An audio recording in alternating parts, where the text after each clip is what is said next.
Hello everyone.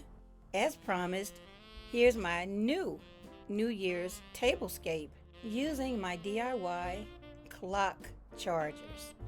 The last time that I used these chargers, I actually had 4 glass plates.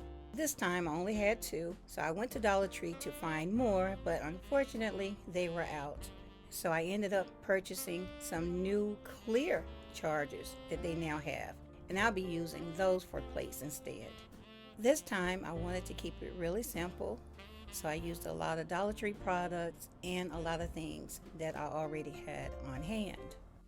As you'll now see, I used 2 different things for my centerpiece.